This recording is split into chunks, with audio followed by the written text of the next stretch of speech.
The Benjamin Dixon Show is only possible with listener support. Go to www.thebenjamindixonshow.com to register for our blog and join the Progressive Army. Welcome to the Benjamin Dixon Show. I am your host, Benjamin Dixon. Today is Friday, April 17th, 2020. Thanks so much for joining us. I want to start the show by thanking everyone who helped out this week to give me some time for vocal rest. I'm doing a lot better. I'm not fully recovered, but I am recovered enough to, I know how to manage it now. I know what's going on a little bit. Self-diagnosis and some throat coat tea, and just, not yelling all day long at what's going on around us. I'm gonna have to pick my spots, basically. But very special thank you to Brian Lewis for filling in on Tuesday, to Q. I almost said his real name. To Q, who filled in on Monday. Special thank you to Malika Jabali, who filled in on Wednesday interviewing Councilman Khaled.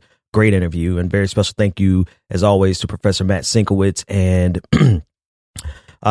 Max Inhofe for filling in for me yesterday. There's a lot to cover, and we're going to do the bonus show. We're going to do the whole thing. So if you're a patron, stay tuned after the music at the end. We're going to keep going like we always do and try to get back to some normalcy. Let's start with all of these pseudo doctors, these fake. Well, they're doctors, but they're not virologists, right? They're not. They are not qualified to speak on this issue. The only thing they're qualified for is daytime television, Dr. Phil and Dr. Oz. Let's take a listen to them as they beg people to go back in public, despite the fact that we're still, for all intents and purposes, at the beginning of a pandemic. 250 people a year die from poverty.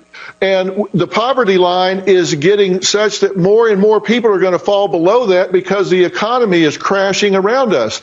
And they're doing that because people are dying from the coronavirus. I get that. But look, the fact of the matter is we have people dying.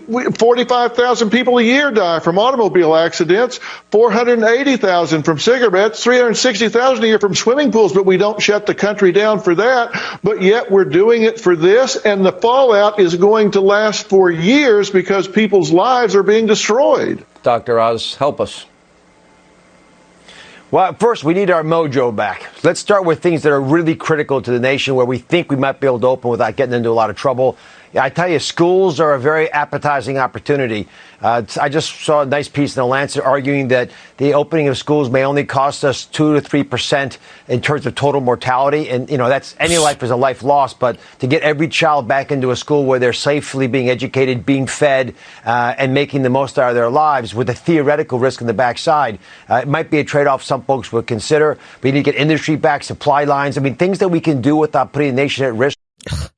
These people will not stop until we are thrown back on the altar of capitalism to sacrifice our lives on behalf of their billionaire overlords.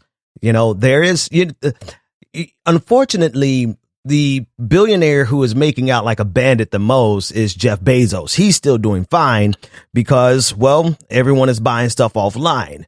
But for the rest of the billionaires who depend on us being in public and consuming in public or being in their labor force and providing them. There's a tweet that's going around that I think is quite succinct. The reason they're pushing so hard for us to go back into public is because they know it's us. It's the labor force. It's the working people who make their billions, not them. They don't make any money without our labor.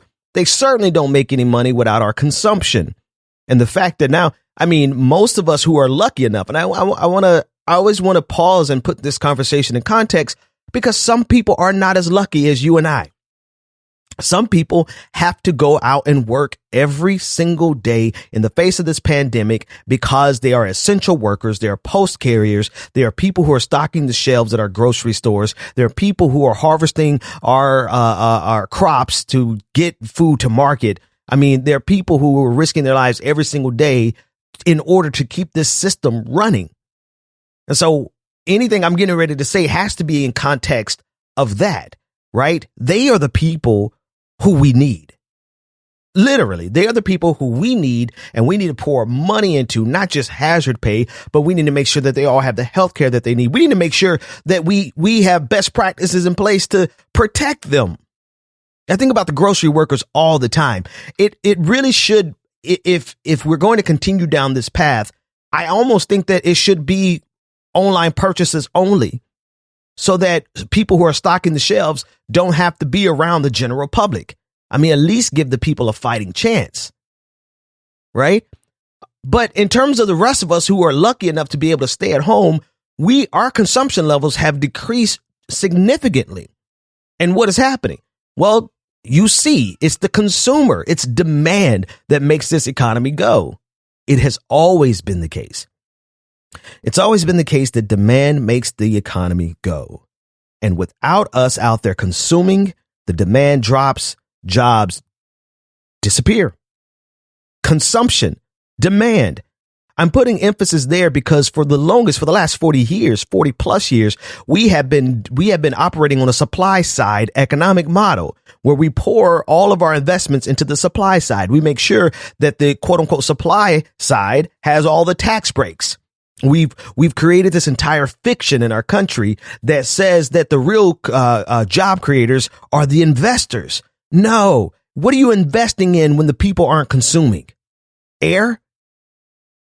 Right now, of course, with the monetary policy that's going on right now, they're investing, they're making their money off the sheer virtue of the government being able to print money, not literally print money, but I know it's just digital moving zeros and digits. I get that. But in effect, it's just the creation of money.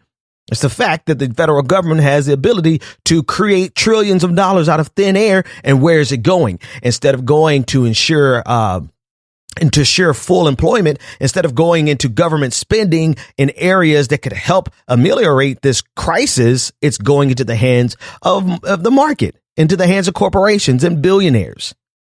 So that's where they're making their money now. The only reason the Dow is going up is because it's being artificially propped up by the government. But consumption has dropped significantly, and we see the effects reverberating through this economy. We see the effects reverberating through every part of this nation, and they are losing their mind. And somebody made a good point on Twitter. I'm going to play a clip from the mayor of Las Vegas as she's basically demanding that we reopen. And somebody on Twitter made an excellent point. They're like, if you think about it, the mafia is in trouble too. Because no one's going to the casinos. No one's doing any gambling. Drug, consumption has gone down significantly because it's kind of hard to get up with your plug in the middle of a pandemic. And you don't really know if your plug has, if they have COVID-19. So you don't know if I'm talking about the soft drugs. I'm not talking about the hard drugs. But anyway, in terms of the hard drugs, in terms of the sex rings, like the human trafficking, right? All of that has gone down tremendously because we can't be out in public consuming like we normally consume. Every aspect of this economy, both the proper economy, if you want to call it that, and the shadow of the dark economy, the black markets, they're all suffering because we can't consume. And I'm saying this with all this emphasis. I'm not going to forget to play the clip, but I'm putting all this emphasis on it because we have to understand where the power really lies, where it exists. And in fact, there's not a circumstance that these people can actually force us to go into public. I mean, what are they going to do? Send the military around and pull us out of our houses and push us out? They can't make us lift our credit cards, and maybe they could push us out into the public, but they can't make us swipe our credit cards. You see what I'm saying? They cannot compel our consumption. We've been asking this question for years, and I'm going to remember to play that mayor. Actually, let me play that mayor now before I forget. Here we go. Hotels and restaurants, our entire tourism and convention industry business has been shut down. It makes no sense. It makes no sense. From my perspective, we must open our city. We must open Southern Nevada, and we must open the state of Nevada. That's because the casinos aren't making a dime right now. Okay. Hotels are not making a dime. And whereas all of the people who benefit from that, all of the millionaires and billionaires who benefit from that, they're lamenting. They're like, oh, we have to reopen. No, the hell we do not. Not until there's a vaccine. I think most people, there's a polling data that came out and shows that Republican and Democrat alike, we are not with this idea of going back into public. There's a very small minority of people who are pushing this, trying to catch on, trying to make it like a grassroots movement and let it spread organically. Like, I think we finally have found the threshold of where we're not going to play the fan with these people. We're not going to play these games with these people and go out in public. To do what? To go to Bed Bath and Beyond? The hell is wrong with you people? We're talking about matters of life and death, and you're worried about us coming to play the slots? Y'all better get into some online businesses, get into some online gambling or something. I mean, I make some game. I was thinking, like, I'm playing Words with Friends, and I'm like, this is a good sport. You know, they have a lightning round now where you go as fast as you can with a team. I'm like, there's a sport. There's a sport right there. Put that on ESPN. Let people gamble on it. We're not going out to go watch a basketball game. All right. We're not going out to go see a football game. Not until this thing is under control. Now, what I was getting ready to say, somebody, Words with the World Championship of Words with Friends. Like, I'd really, one, I would participate in it, and two, I sure as hell would watch it. Somebody go do it and make $1 billion and just send me my royalties for the idea. But I digress. Here's why I'm saying this. We have always questioned, as people who hold a class analysis, how do we get out of a system that we seem to be trapped in, right? How do we get a level of class consciousness amongst people who are honestly, all of us, every single one of us at one point in our lives have been almost like mindless automatons participating in this system. So when I say these things, this is not to insult anyone who's not sufficiently woke from a class analysis perspective. No, it's to say that this system, when you're born into a system, you don't even realize what you've been born into is a construct, something that was, you just think that's the way it is. And you just accept it as such. As a matter of fact, you don't even question it. You just go day to day living in it and operating in it. And we've always wondered, from people with the class analysis, we've always wondered, how do we break that cycle? Well, it's been broken. This is not to say that our work is remotely done, right? The stock market is still being artificially propped up by the government. Billionaires like Jeff Bezos are making even more money because there's an increase in online consumption.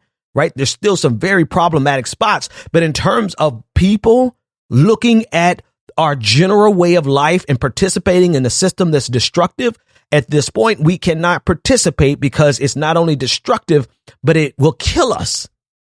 And all of these people who have been the beneficiaries of our consumption, the beneficiaries of our labor, the beneficiaries of just our participation, they're losing their minds because their profit margins have dropped precipitously. I mean, if you really want to know how well they're doing, if you are one of us who are lucky enough to be working from home and still get a paycheck, then you will see you haven't spent most of your paycheck. Why? Because you're not out in these streets going to the bars. You're not out to these streets going to waste money, spend money here. You're really just spending money on survival. And this has provided us with an opportunity to see what life could be like when we're not out just mass consuming. And the reason the government, both parties are not signing on to any legislation that is going to guarantee people a monthly income throughout this crisis is because they do not want that liberation extended to every American. Because they cannot afford for every American to realize there's an entirely different way to live. We don't have to be the mindless automatons that every single one of us were born as. There's not a person who's quote unquote woke now who wasn't at one point doing exactly what everyone else does, which is just to go through life consuming, working, entertaining ourselves, consuming, working, entertaining ourselves in a vicious, never-ending cycle. and the government, the powers that be, both parties, I cannot stress this enough, both parties will not allow for there to be a general awakening across this country for people to realize, wow, if I don't participate, I have the power to bring this entire system to its knees. I'm talking about a general strike here. If you don't, if you haven't put two and two together, but just our sheer ability to step back and say, and I'm not talking, listen, again, we got to recognize that there are a lot of people who do not have this privilege. But what I'm saying is those of us that do have this privilege, we got to figure out how we can extend it to everyone else. And we see where the power is. The power is in our participation. More precisely, the power is in our ability to abstain from participating in this system. That is the most powerful weapon that we have. Go to www.patreon.com/The BPD Show and support The Benjamin Dixon Show. And here we go. It's been a minute, ladies and gentlemen, but let's give some shout outs to all of our wonderful new patrons. I'm going to go way back to make sure I cover everybody. Very special welcome to Praneet. Very special welcome to Karen, The Truth 908. Thank you for becoming patrons. Jasmine Washington, Caleb Trevino, Holly Berry, Clinton Gill, Tom Porter, Nick Bernard, Jenny Wu, John R, James Slotemaker. Thank you for becoming a patron. Max Bridges, Mark Brock, Joshua Kearney, Stephanie Reynolds, Riled Up Riley, Siren A, David Atkinson, Ingrid G. Thank you for becoming a patron. Kristen Delgado, that's it. Karen Turrentine, Aaron Lang, Tim McGovern, Dustin Scott, Robert Waters, Anthony Pierce, Jimmy A. Adams, Ryan L. Bundy, Ryland A. Bundy, and last but not least, Suku Sime Lane. Thank you all for becoming patrons. You too can become a part of this prestigious and prodigious patron family by going to www.patreon.com/The BPD Show, where you will get twice the content going forward. I took a little time off, yes, but you'll get twice the content with none of the advertisements like you're going to hear right here. Okay. Welcome back.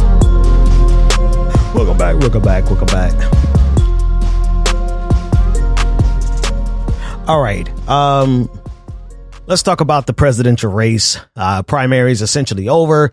The party coalesced around Papa Joe, Old Man Joe. Okay, so we'll leave it alone.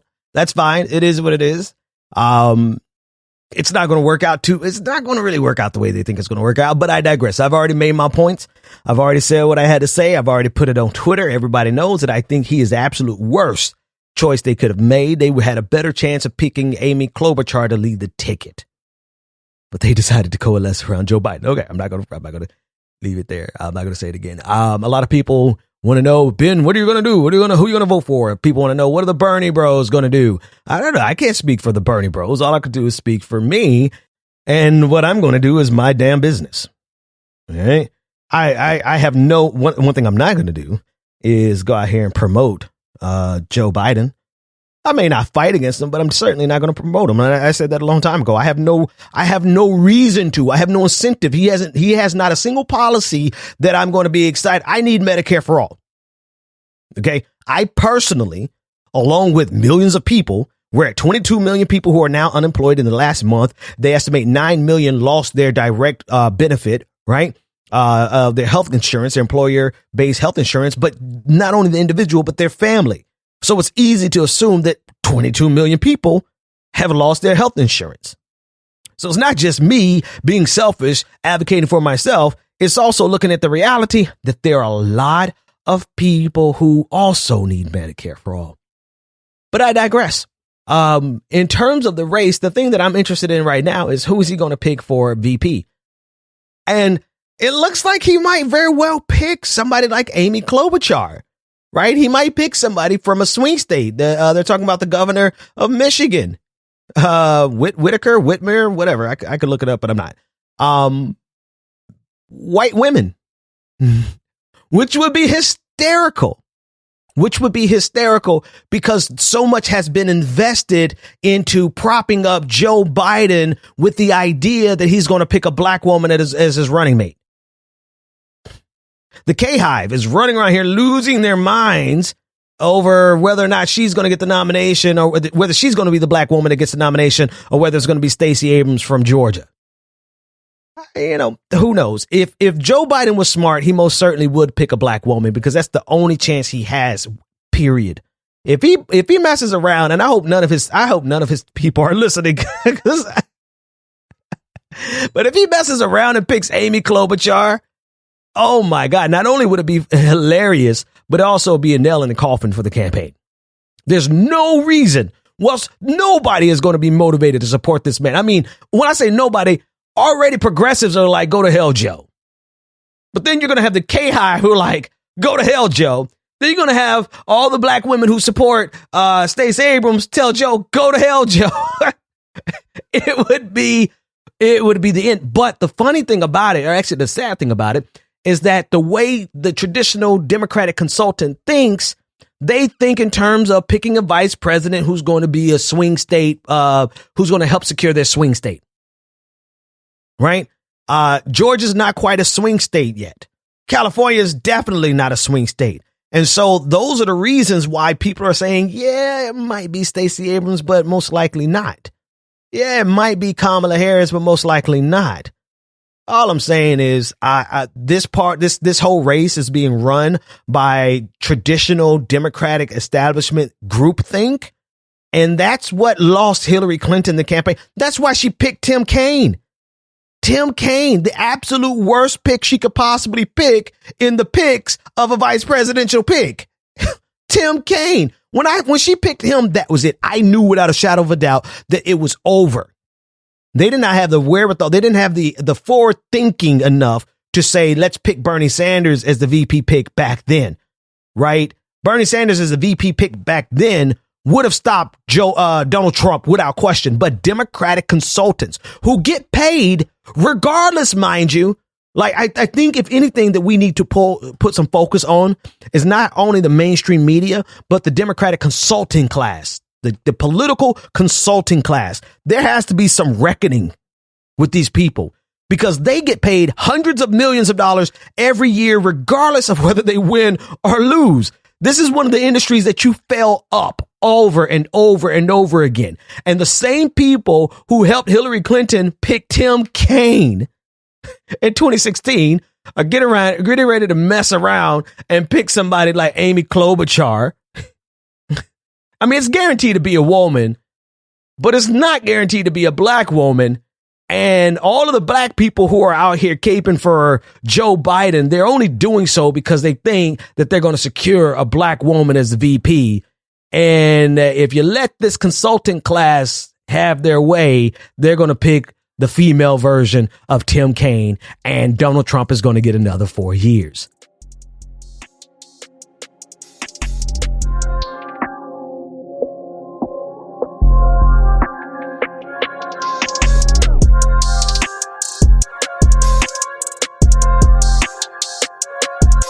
Yep. Lots of questions about what the left is going to do now. What are progressives going to do now that the primaries are basically over? There are a lot of people who are reveling in this, who think that the loss to Joe Biden signifies a defeat for progressivism. A lot of articles that are coming out saying that this is the end of progressivism as we know it. And the big question is, what do we do? This is the question that progressives we're asking ourselves, or you guys are asking yourselves. Because for me, it's the same thing we do every day, the same thing I do every day. And that's to continue to push for the issues that we believe in, period. And we have the benefit and the luxury of fighting for something, things, policy, tangible policy, advocating for those things. That doesn't stop just because we didn't win the White House. In fact, that should help us to drill down even harder and continue to fight for those things, because we need them. You know what I mean? I don't see, I've talked about this before I took the vocal rest time. Everyone is going to need to take a break. I get that. But the very worst thing that we could do is to stop organizing in whatever capacity you're organizing.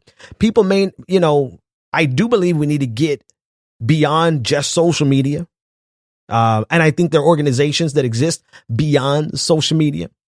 But to continue to build your platform and your voice and your content and your organization, right? That matters. The more voices that we have in this conversation, the stronger we are in terms of the next time around. Like, and I'm not talking about 2024. I'm talking like 2022. In fact, I'm still talking about some races that are coming up in 2020, right? There is, I cannot stress enough. Let me put it in context for you. 5 years ago, when I started the show, 2016, let's go 4 years ago, in the first election that my show existed under, maybe I could, actually, we did get something trending. I got one thing trending back in 2016. It was me and with Leslie Lee III. He came up with the hashtag Bernie made me white. I was able to tweet it, and I had enough juice at the time for people to start picking it up, and it went super viral, and it was, it did the thing, but that was it. Right. But consistency over the years and relative consistency. I had some ups, I had some downs. I had some times where I wasn't building the show, and there were some times where I really wasn't present on Twitter, but overall, the majority of the time between the last election and this one, I've been present and reporting for duty. I was trying different ventures and different businesses and trying to build this media company and trying to build that media company. But, and it took away some time. Yeah. But overall, we just stayed consistent. And I'm not saying this to brag on myself at all, because, more than anything else, I tell you the truth about myself. I had some miserable failures in that time. All right. I'm telling you this to tell you this. If you, the individual who's listening to my voice, continue to build on whatever you are currently working on, whether maybe it's just Twitter, maybe you only have time to do Twitter. Maybe you are actually heading up an organization that is whatever your organization does, whether you could be working on prison abolition, you could be working on voter registration. I mean, I don't know I don't know what all my listeners are involved in, but what I can tell you is whatever you're involved in that is for the good of the people, don't stop just because we lost this election. The very worst thing that you could do is stop. Because look at the difference between 2016 when I was able to get one hashtag trending and 2020 when we were essentially able to take down Michael Bloomberg. Shout out to, I will give credit where credit is due, Elizabeth Warren. She, I alley-ooped it and she slammed it on his head, right? But ultimately, if we had not been consistent in building this platform, then this information will probably still have come out just at a different time. Right. And a time where it may not have been effective. We could literally be in a situation where we had a Michael Bloomberg as the nominee. And I don't care how bad you think Joe Biden is. I think our situation would be immensely worse if we had an actual Republican oligarch from the ruling elite step down from the pantheon of the billionaires to come and take charge of the Democratic Party. I think we can agree that it would be something untenable, to say the least. So all of this, I don't even care about the Bloomberg thing anymore. That's said and done. What I care about is you as an individual who are disillusioned and don't know which direction you're trying to go, what to do. A lot of people are asking who's going to lead us. Nobody. We don't need anyone to try to jump in and fill that void right now. Right. We need to understand the importance of our individual voices, our individual organization, our individual efforts, what you're doing locally in your mutual aid groups and in what you're organizing in your local chapter of whatever, DSA, whatever. Like what you're doing as an individual is so important. What's most important about it is your consistency in it. So you're disillusioned now and people are scrambling, trying to figure out what's next. And I'm trying to tell you, one, you being disillusioned is understandable. Take some time to heal. But then two, the most important thing is to not stop whatever you're doing. In fact, double your efforts. triple your efforts. If you're not a part of a local organization, join one. You'll be able to find solidarity in your own city. You'll be able to find support in your own county. I mean, you can't, belittle how important that, that's very significant. To be able to go to a local meeting of people who think like it's cool online, but to be able to go locally and be a part of something like that's dope. And that's going to give you the energy that you need to continue building and organizing. I cannot stress this enough. The progressive movement, what we're fighting for. I was just on a call with some media influencers and how do I describe them? Leftist voices. I just call it that. Some really leftist voices that you respect. And one of the things that I said on that call just comes to mind. Why would we be upset? We're only trying to take over one of the two biggest political parties in the world. Okay. That's backed by billionaires. That's backed by media conglomerates. Like, did we think it was going to be easy? Did we think it was going to happen in one election cycle? Hell, 2 election cycles? Like, why? I get being disappointed, but to be ready to throw in the towel and quit, like, you don't take down. I mean, the story of David and Goliath, like, it's a story. Yeah, I mean, as a Christian, I believe it's real, but still, it doesn't happen like that. You don't take down giants with just one rock. You gotta keep fighting. And I'm not trying to be a motivational speaker. I'm speaking in terms of the fight. Like, we came close. We really came. They had to roll out Barack Obama to stop us. Okay? And that's with an old white dude who's in his late 70s, stubborn. Well, not late 70s, but he's stubborn as hell. Bernie Sanders is a curmudgeonly old pawpaw. And we came close to seizing power for one of the 2 most powerful political organizations in the world. Okay? Like, we are a force to be reckoned with.